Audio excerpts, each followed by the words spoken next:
Guys, magluto tayo ng sinigang. Ayan na.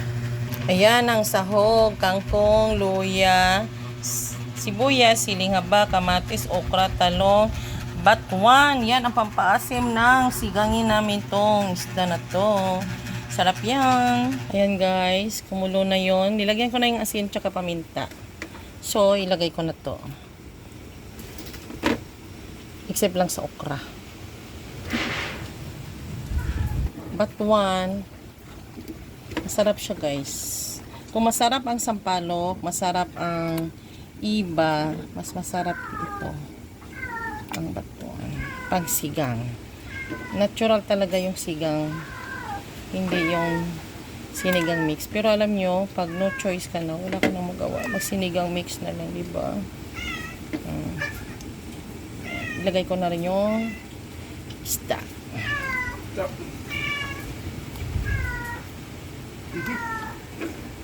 Maya naman yung talong tsaka okra. Tignan yung batuan, di ba?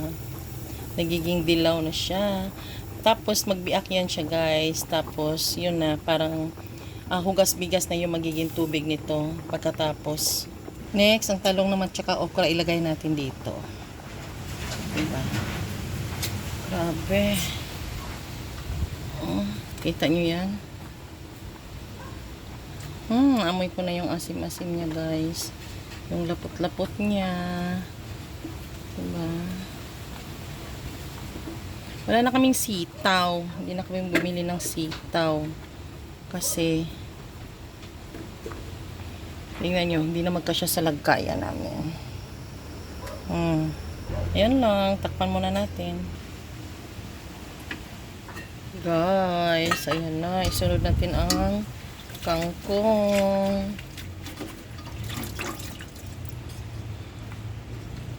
Kasi ganito yan. Kangkong tayo.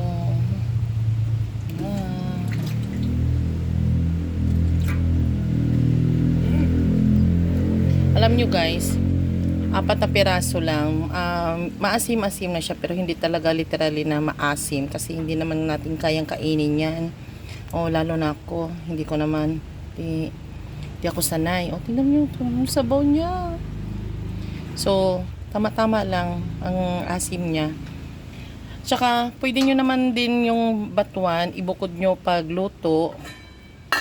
Yan. Bukod yun siya pagluto, pero sa akin sinabay-sabay ko na, 'di ba? Para isang proseso na lang at isang hugasan lang, isang lutuan lang. Guys, ito na siya. Patikim natin kambosing. Is 8 init. Sarap. Ang masarap na sinigang na isda.